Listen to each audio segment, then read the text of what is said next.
How to keep your friend from driving drunk. Hello, and welcome to Videojug. Stopping a friend from driving under the influence of alcohol may be one of the most important decisions you ever make. But convincing an inebriated buddy is not as easy as it sounds. After all, it's not them you're talking to, it's the booze. Step 1. Become the Keymaster. If your friend is driven to a party, then proceeded to destroy their liver by ingesting copious amounts of alcohol, your only recourse is to keep them from operating their vehicle, which they can't do without their car keys. Stealing their keys will require you to dust off your improv skills from freshman year drama. But don't sweat it. Even if you're not that great of an actor, it's pretty easy to fool a drunk. Step 2. Taxi. Your friend may have a tendency to get out of control at a party and slip from the pedestal of lovable drunk to the depths of annoying nuisance. When you feel the tide of the populace turning against her, it's in everyone's best interest to quietly put your friend in a taxi and send them on their way home.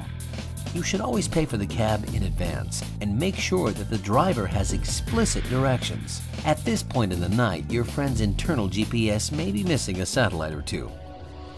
Step 3. Slumber Party. Sometimes the best answer can be the simplest and most hospitable. Just invite your friend to crash at your place instead of driving back home. Use an incentive like homemade burritos or your grandma's famous biscuits and gravy. Drunk people will go to the ends of the earth for a bite to eat. Step 4. Designate yourself. When you and your friends decided to go out, you should have agreed on a designated driver. Without one, you risk losing your drunken friend to an accident behind the wheel.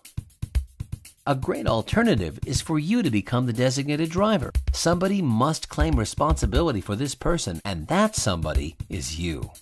Get your drunken friend's keys and drive their car home for them.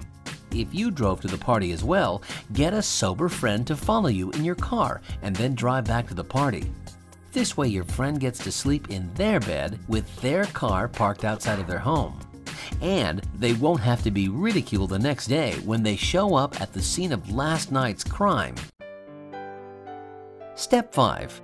Have a Barbara Walters moment. If you've exhausted all possible means of keeping your friend from driving drunk, then it's time to get serious. Sit your friend down and tell them how much they mean to you. Tell them how you couldn't live with yourself knowing that you could have prevented them from hurting themselves and others but did nothing. Tell them explicitly how you feel.